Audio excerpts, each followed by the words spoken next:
On se retrouve, en tout cas, merci. Début de la semaine, on est ensemble, tout en vous présentant les excuses parce que le samedi et dimanche, on n'a pas été ensemble. Et pourtant, on est habitué d'interagir pratiquement chaque jour sur des questions d'actualité de notre pays. Vous savez, nous nous spécialisons uniquement sur les actualités internes parce que nous faisons de la communication politique interne. Nous ne faisons pas de la communication politique externe. Même si nous pouvons jeter un petit regard, mais notre spécialité, c'est à l'interne. Et voilà pourquoi, de temps en temps, à chaque fois, lorsqu'il y a des questions d'actualité, et nous essayons d'analyser avec vous pour nous permettre d'avoir une compréhension commune. Une fois de plus, merci, mais tout en vous rappelant nos pratiques quotidiennes, celles qui consistent, bien entendu, à partager l'émission, à commenter, à échanger à travers les appels.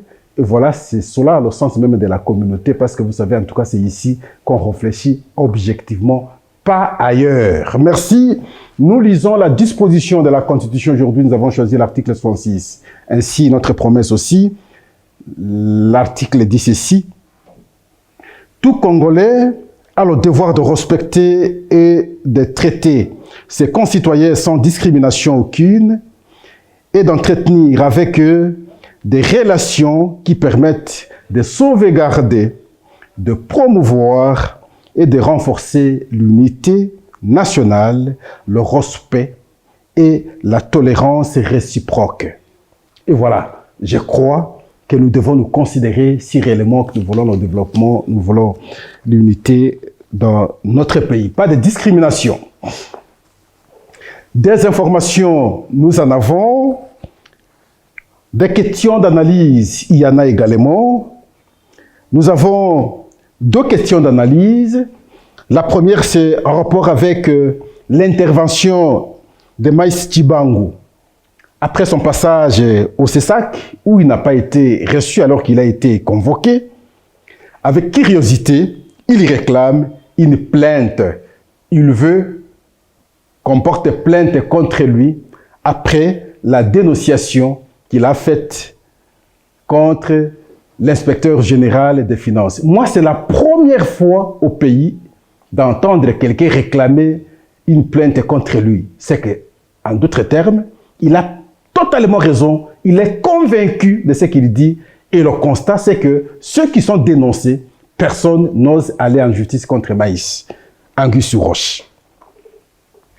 Deuxième question d'analyse, c'est la situation à l'est de notre pays, le Rwanda aujourd'hui qui opère très ouvertement sur le sol congolais, et Kagame ne s'en cache plus.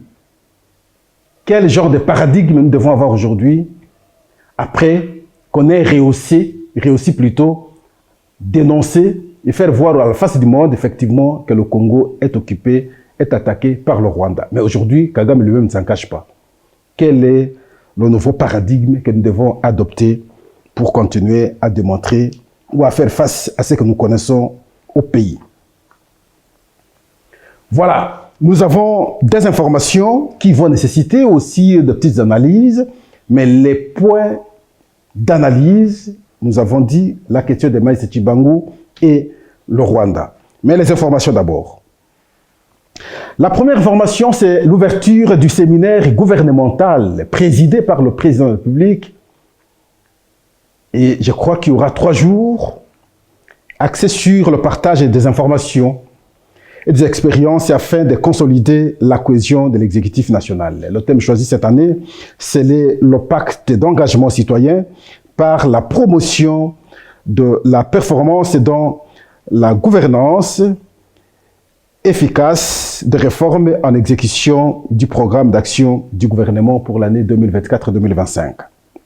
C'est ce dimanche 19 juillet 2024 que ses membres, au grand complet, se sont réunis dans la salle de congrès du Palais de la Nation à l'occasion de la cérémonie d'ouverture d'un séminaire gouvernemental.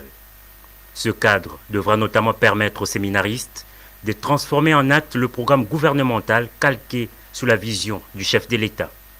Arrivé en début de soirée au Palais de la Nation, le président de la République Félix Antoine Tshisekedi Tshilombo est venu présider ces importantes assises. son discours d'orientation a décortiqué le thème de ces séminaires de 3 jours, à savoir sceller le pacte d'engagement citoyen pour la cohésion et la solidarité gouvernementale.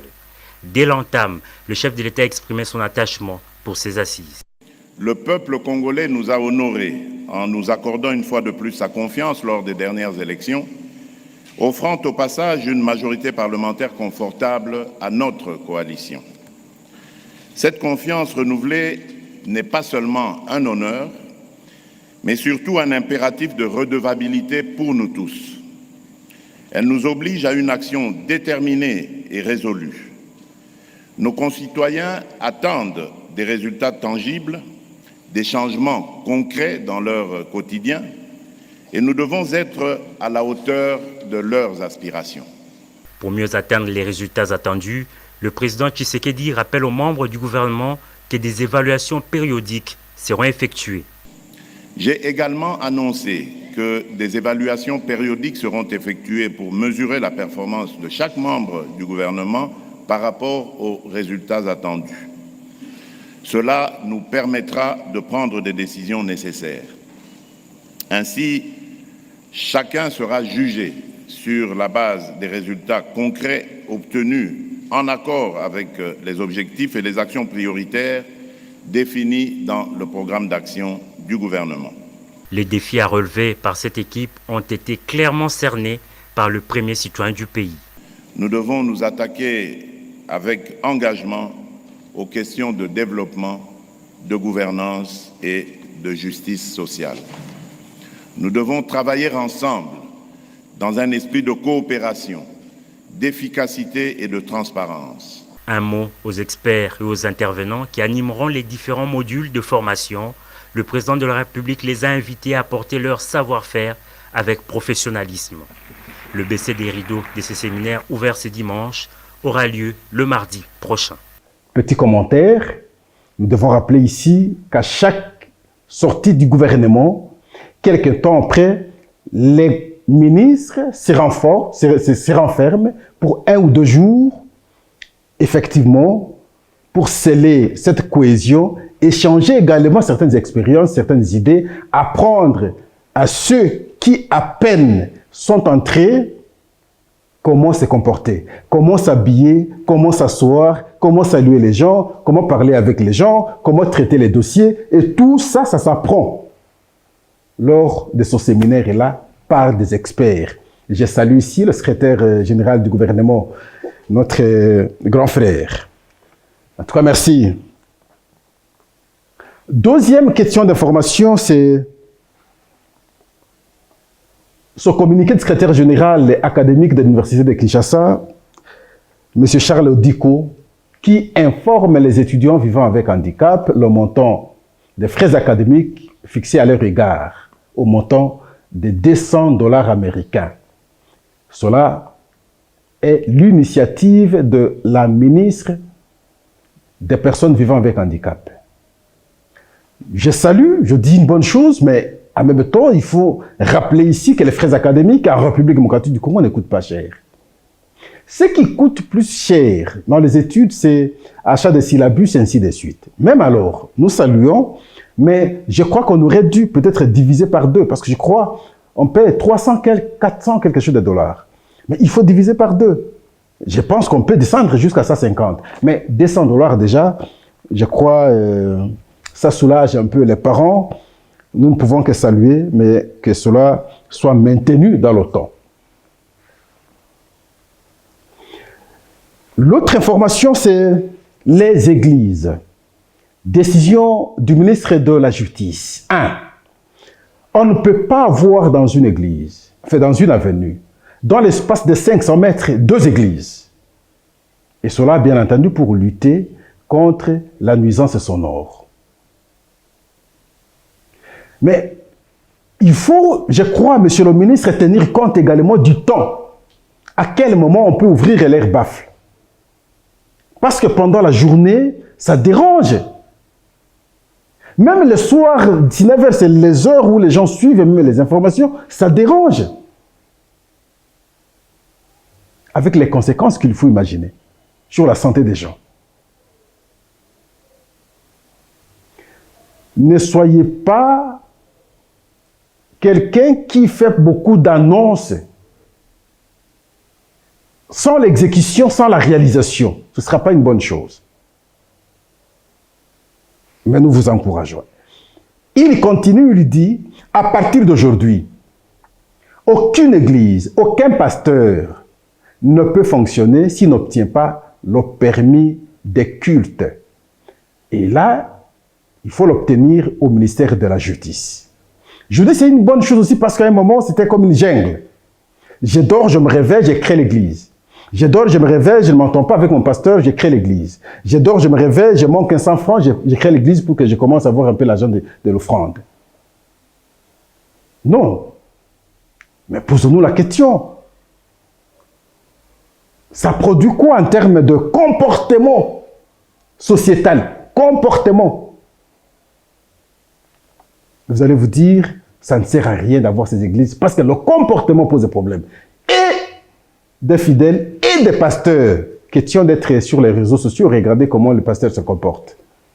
C'est horrible et honteux pour un pays comme la République démocratique du Congo. L'autre information, c'est toujours au ministère de la Justice. Cette fois-ci, c'est l'instruction du président de la République à l'égard du ministre de la Justice sur cette pratique qui consiste à saigner les entreprises et les sociétés de l'État par, bien entendu, les avocats conseils et les fournisseurs, ensemble avec certains juges pour obtenir des jugements iniques contre ces sociétés, contre ces entreprises de l'État. Ça a été la requête du ministre de portefeuille, Jean-Lucien Boussa, que je salue, qui a saisi le ministre de la Justice et la question a été portée au Conseil des ministres. Et au Conseil des ministres, le président a instruit le ministre de la Justice de traquer simplement, de collecter les différents dossiers et de penser à décisions déterminantes pour décourager ces pratiques. Et nous disons, en tout cas bravo, parce que cette pratique, en toute réalité, a mis les sociétés, les entreprises de l'État dans une dépendance terrible de ces jugements qui, en réalité, quand vous regardez, comme on le dit, sont des jugements fabriqués et par les avocats conseils de ces sociétés et par les fournisseurs, ensemble avec les juges. Et pour nous, nous disons, en tout cas merci, nous encourageons cela. La question de l'UDPS, ça fait honte parce que à ce jour où le pays connaît des difficultés sur le plan social, sur le plan économique, sur le plan sécuritaire, ça devient honteux. Ça devient indigeste de voir comment notre pays à ce jour connaît une désarticulation. Le renfort qui proviendrait de l'UDPS, hélas, aujourd'hui, c'est une distraction qui ne permet pas, en tout cas, aux différents dirigeants d'avoir peur du parti qui ferait pression pour qu'il se réalise normalement. La résolution prise par le parti présidentiel à l'issue de ces congrès extraordinaires le 26 août 2023 est opposable à tous et ne peut plus faire l'objet d'une quelconque révision ou discussion de quelque nature que ce soit. On ne peut pas contester ça. Ça, c'est le PV des congrès, ça, c'est la résolution de votre congrès. Merci. Merci, au revoir. Ce n'était qu'une finalisation des résolutions prises à Kisantu. Il fallait les légaliser pour faire asseoir toute la légalité autour de la gestion du parti par le secrétaire général que l'opinion, tant internationale que nationale, sache qu'à l'IDPS, on a un candidat aux élections futures présidentielles, qui est son Excellence Antoine Félix Tshisekedi. Pendant qu'il est là suite à cet empêchement constitutionnel, la gestion est entre les mains du secrétaire général à qui le Congrès a renforcé le pouvoir pour le bon fonctionnement du parti. À l'IDPS, nous avons toujours été légalistes. On ne peut non pas finaliser une telle démarche sans passer par les instances étatiques. C'est ce que nous avons fait. C'est un devoir et il est le nôtre et nous nous sommes acquittés. Je crois que l'étape ici, c'est la clôture. Ça vient mettre fin à tout le tohu-bohi, le malentendu, l'intox. Parce que des gens qui se disent succédistes, qui se disent qu'ils sont membres de l'IDPS, mais lorsqu'ils s'attaquent pas au CG, parce que le CG, il n'est pas le premier, il ne sera pas non plus le dernier, mais on s'attaque au parti. Parce qu'on ne peut pas dire qu'on aime les partis en voulant remettre en cause le travail qui est fait par le secrétaire général. C'est un homme, il n'est pas parfait, il peut avoir des faiblesses, mais qu'est-ce qui est plus important?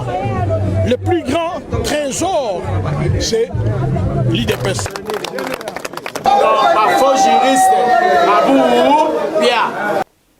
Des camps se sont dessinés aujourd'hui. Chaque jour, c'est des déclarations. Dernièrement, nous avons suivi la déclaration des différentes fédérations du Congo central qui soutiennent le secrétaire général adjoint Augustin Kabouya, président AI.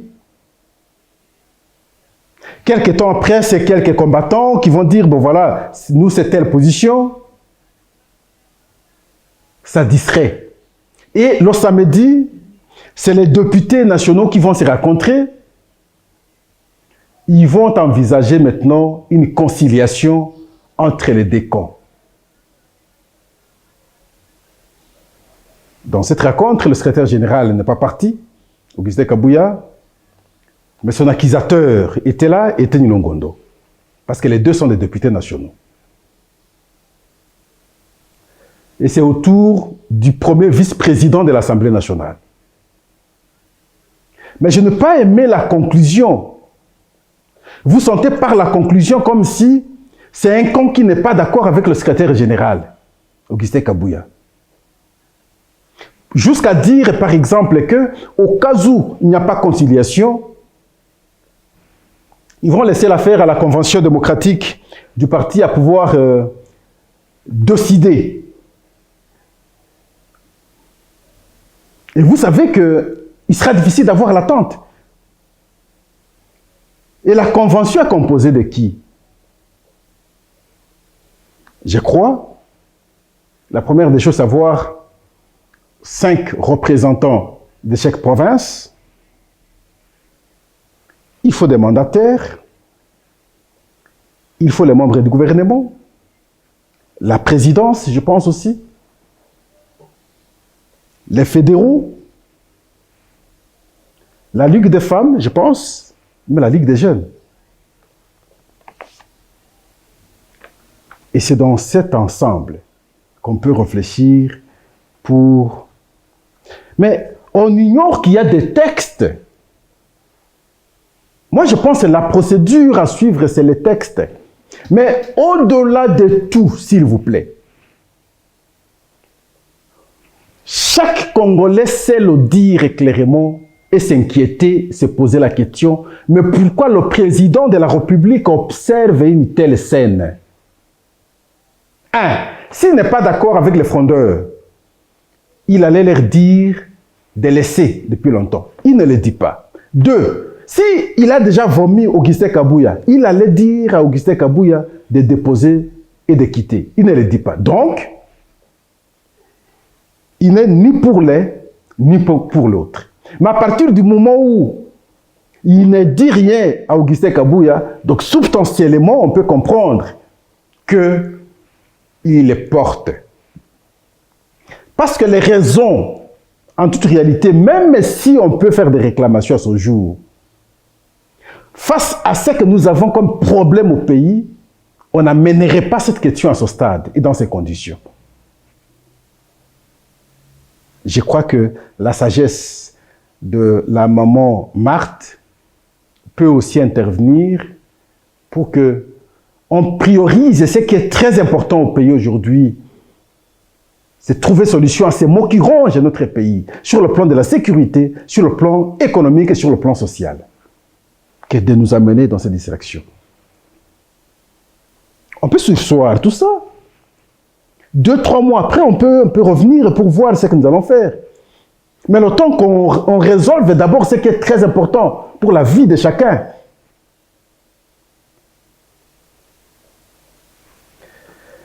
C'est un point de vue.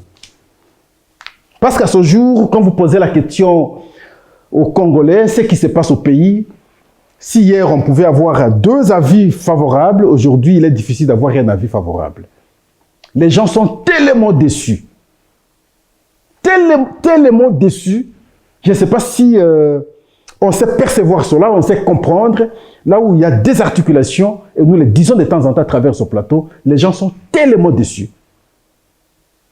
Tout coule, tout passe, rien ne demeure. Tic, toc, tic, toc. Le temps passe.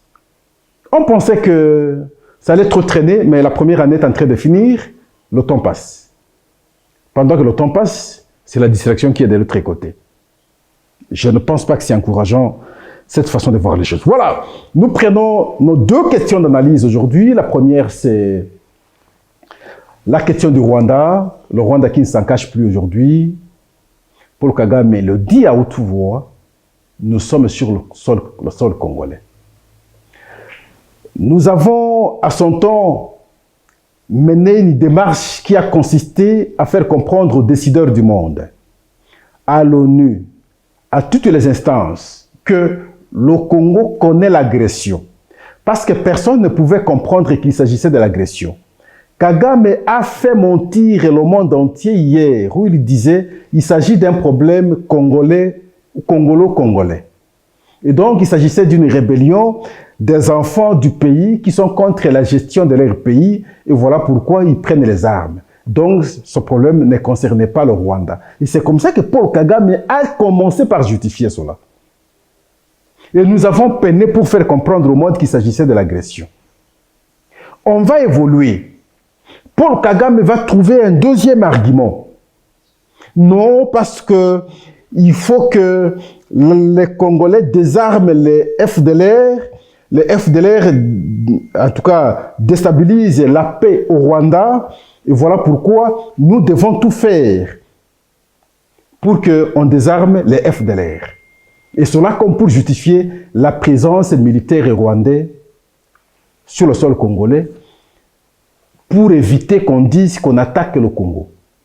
Et cela a pris du temps et nous sommes allés jusqu'à mutualiser les efforts avec les Rwandais à son temps. Je crois que c'est en 2009-2010 où, je vais vous rappeler, Nkunda était avec le CNDP à l'Est et lorsqu'on mutualise les efforts, Nkunda est mécontent. À l'époque, le président de l'Assemblée nationale était Vital Kamerhe. Il va l'appeler pour lui dire « Mais comment vous voulez me tuer ?» ainsi de suite. Vital Kamerhe, lorsqu'il va comprendre qu'on a pris des initiatives pour mener une telle opération sans que l'Assemblée nationale ne soit informée, il va démissionner et il va créer une attente avec le président Joseph Kabila. À l'époque, on avait mutualisé les efforts pour traquer les FDLR. Paul Kagame va évoluer. Et aujourd'hui, l'argument est tel que, parce qu'il héberge au moins 100 000 Congolais Tutsis. Et voilà pourquoi il faut très rapidement, parce que ces Tutsis sont traqués, sont tués, on risque de connaître le génocide en RDC contre les Tutsis, comme les Tutsis ont connu au Rwanda. Au Rwanda, c'est par les Hutus, et en RDC, c'est par les Bantous. Autant qu'ils sont chez moi au Rwanda, autant ils sont en Ouganda, c'est x4, donc 400. Et aujourd'hui, la présence rwandaise sur le sol congolais, non plus question de secret par les Rwandais. Ils le disent, que ce soit pour Kagame lui-même, que ce soit les officiers militaires rwandais. Et voilà, lorsque les États-Unis prennent l'initiative d'imposer la trêve. Nous avons dit à travers ce plateau, vous êtes témoins et membres de la communauté, que ce n'était pas intelligent d'obtempérer. Parce qu'à son temps, nous avons estimé que c'est une occasion pour les Rwandais de renforcer leur présence à la partie où ils avaient occupé dernièrement ici, Kanyabayonga. Le temps nous donne raison. Parce qu'ils n'ont pas réussi à tout faire, on a prolongé cette trêve à 2 semaines. Regardez simplement cette vidéo, chers frères. Rendez-vous compte du renforcement de ces éléments. Ce sont des Rwandais qui entrent. Observez vous-même. Pendant que nous sommes en train d'observer la trêve. Ils font ce qu'ils font avec un plan bien élaboré à leur niveau. Suivons.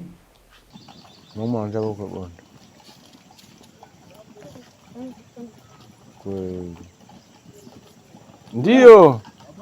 Mzuri. Ndio. Basi salama tu. Dogo.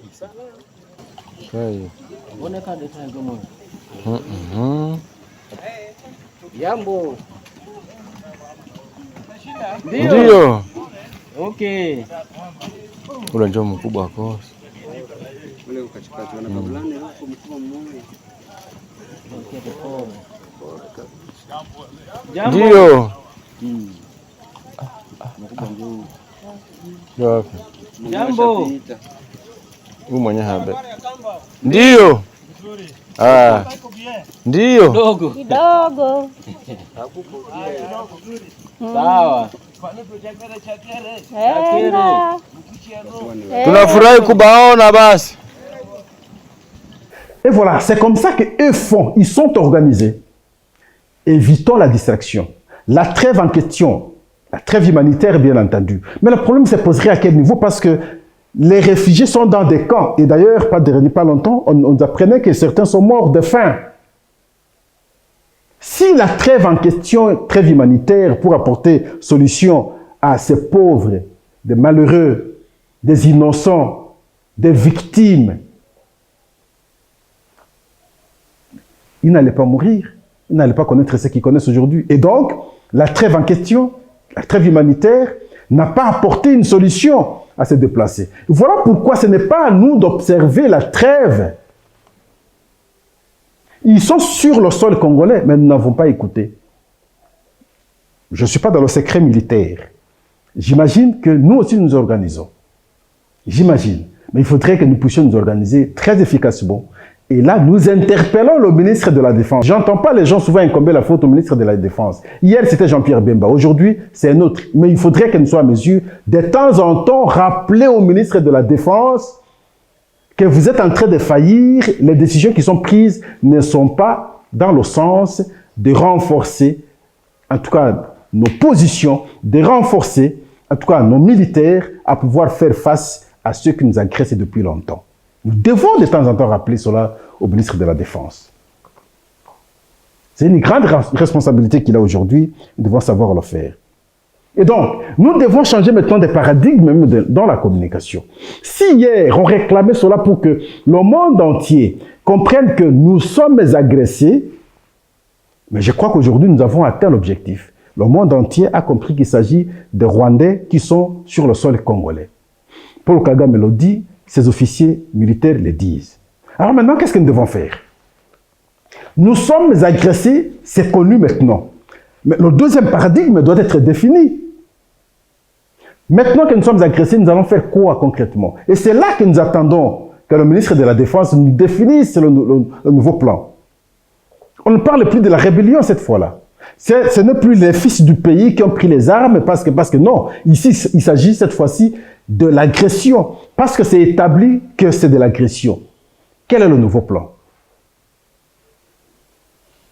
Cela doit être défini. Nous devons tous être à mesure de comprendre que parce que le Rwanda nous attaque, nous aussi nous devons faire ceci.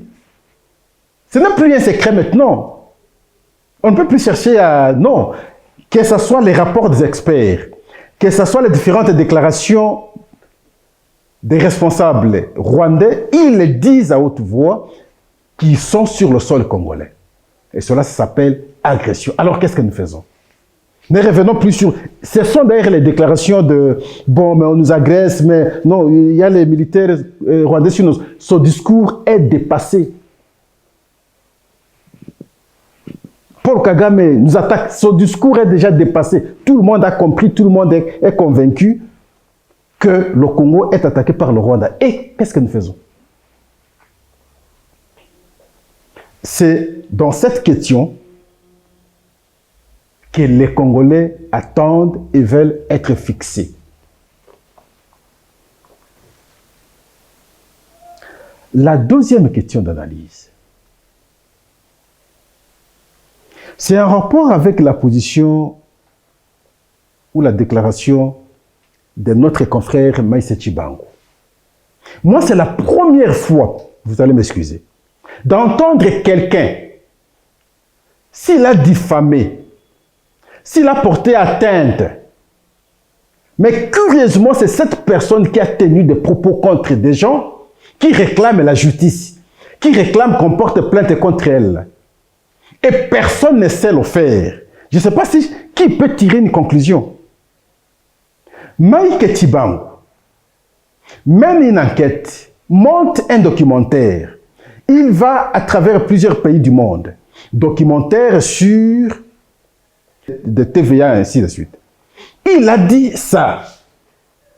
Et nous avons suivi, le monde entier a suivi. Il se promène avec une grosse valise. Dedans, il y a beaucoup de documents. Où il dit, sont des preuves.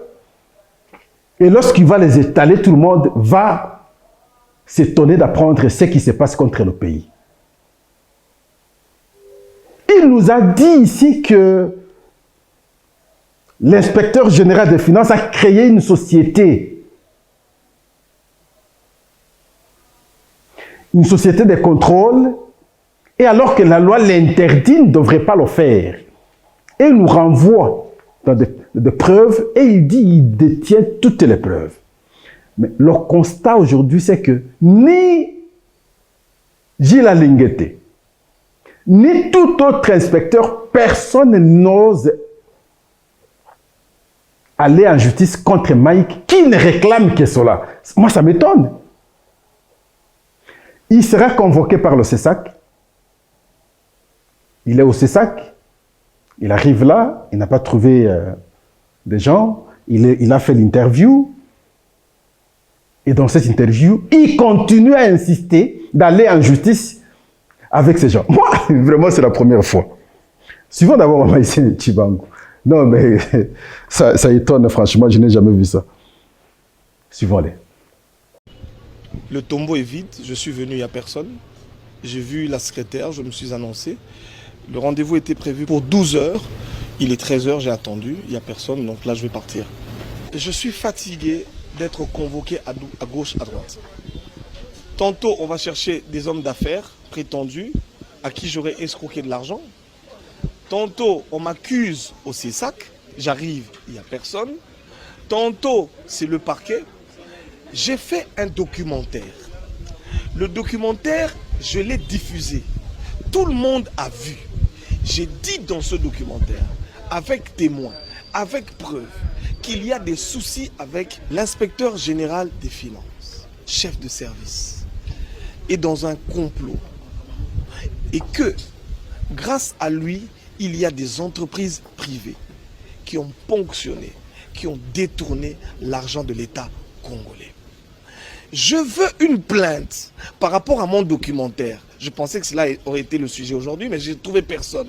Maintenant, moi, je vais y aller. Le ministre de Justice, à qui j'ai demandé une audience, n'a pas encore daigné me recevoir. J'irai à son bureau la semaine prochaine. Je suis fatigué qu'on me convoque partout. J'ai fait un documentaire que j'ai rendu public. Ok? J'appelle les confrères journalistes. J'appelle les ONG. Maintenant, je demande votre soutien. Je demande le soutien de la communauté, de tous les Congolais, même les Congolais de la diaspora. La semaine prochaine, je vais vous donner une date. Nous allons marcher. Si c'est au parquet, si c'est au tribunal, j'irai partout, qu'on m'arrête pour le documentaire et que... Je veux qu'on me juge. J'ai fait un documentaire. S'il pense que c'est une diffamation, s'il pense que j'ai menti, s'il pense que j'ai trompé, mais qu'on me juge. Je voudrais être interpellé, je voudrais être entendu, je voudrais finalement présenter les preuves. Parce que ce que vous avez vu dans le documentaire là, c'est rien. C'est 1% des preuves que j'ai. Maintenant, je vais commencer à déballer. Et j'espère que les gens seront suffisamment courageux. Parce que là, vous avez parlé des hommes d'affaires, vous m'avez fait convoquer ici, mais là, je ne vois encore rien. Maintenant, je vais parler. Et pourtant, le documentaire ne concerne pas l'inspection générale des finances. Le documentaire, oui, justement. Moi, je n'ai jamais parlé de l'inspection générale des finances dans mon documentaire. Et je ne comprends pas pourquoi l'inspection générale des finances porte plainte contre moi, au CESAC. J'ai parlé de l'inspecteur général des finances. Il y a malversation. Il a une fiduciaire qu'on appelle DACO. Cette entreprise est aujourd'hui, selon ce que nous entendons, gérée par sa femme. Mais moi, j'étais au guichet unique. Il est actionnaire à 54% dans cette fiduciaire. D'accord? S'il a laissé cette fiduciaire au profit de sa femme, il n'y a pas de problème. Mais en tout cas, dans la loi qui les gère, on dit que ni lui, ni une personne de sa famille ou ses proches ne peuvent avoir une fiduciaire. Donc maintenant que les juges et que la justice nous appellent, nous devons être entendus. C'est des milliards de dollars qui ont été ponctionnés et l'État congolais doit savoir. Madame la Première ministre, qui aujourd'hui a besoin d'argent, d'accord, pour investir dans les projets de la République, mais l'argent est là. Moi, je vous apporte de l'argent. Madame la Première ministre, je vous apporte de l'argent cash. Si un redressement est fait sur toutes ces sociétés qui ont volé l'État congolais, c'est plus de 3 à 5 milliards que l'État congolais va avoir. Pourquoi l'État congolais ne me suit pas? C'est ça ma grande question. Pourquoi l'État congolais, vous ne me suivez pas? Je vous ai donné la possibilité de récupérer l'argent de l'État. Pourquoi personne ne me suit? Il y a un souci. Tomoni peke ye moko paza la kamoto na kanyaka. Lokola ya lobi ke ngai na diffamé, aya tokenda ko samba. Moi je demande tokenda ko samba. Na sengi la justice, maman premier ministre na memeli bino mbongo. Mbongo ba botoli na l'État congolais. Mbongo ba privé, o ba société privée. Ba boy ko futa pa ko na l'État. Ba yokani. L'inspecteur général des finances, pour mbongo wane kota na kesi na l'État te, na sengi na bino l'État congolais, bosunga ngai to récupérer mbongo wana. Et donc, mais nous pouvons tirer une conclusion. Parce que s'il n'avait pas, d'abord, s'il n'avait pas de preuves, il n'allait pas réclamer une plainte contre lui. C'est un. De deux, ceux qui ne savent pas porter plainte contre lui, ça veut dire qu'ils se reprochent de quelque chose. C'est clair. Parce que sinon, avec de telles dénonciations, avec de telles imputations, je ne pense pas que Gilles Alinguetti resterait non concerné si, en tout cas, il ne se reprochait de rien. Le constat qui est dégagé aujourd'hui, c'est que il y a l'anguille sur roche. Il est difficile dans ce monde de comprendre que la personne qui fait des allégations contre quelqu'un réclame la justice et cette personne contre qui on a allégué ne parvient pas à saisir la justice contre. Mais c'est qu'il y a quelque chose qui se cache. Alors, nous disons, si c'est cela alors, nous pensons que c'est grave parce que le montant avec le gap tel qu'il a été présenté à travers le documentaire, ça énerve les esprits simplement. Ça énerve les esprits. Suivons d'abord Maïse Chibango. Nous l'avons suivi, mais je crois que il faut que nous puissions nous regarder. Nous devons nous regarder. Nous ne sommes pas sérieux, franchement, nous, Congolais. Sont sérieux. De cette façon que nous devons aider notre pays. En tout cas, aujourd'hui, nous allons nous arrêter là, tout en espérant que d'ici 2 jours, ceux qui sont aujourd'hui accusés par Maïs vont tenter d'aller, malgré la honte, auprès de la justice. Je dis honte parce que peut-être une manière de cacher ce qu'ils ont. Nous allons voir comment alors ça va se passer, mais simplement ça interpelle les esprits de voir que Maïs Tshibangou réclame qu'on porte plainte contre lui. Ça surprend tout le monde. En tout cas, merci. N'allez jamais ailleurs, restons ici, analysons les questions d'actualité pratiquement chaque jour ici, commentons, partageons les liens, sont plus nombreux, vraiment c'est ici, pas ailleurs. Merci, au revoir, à la prochaine.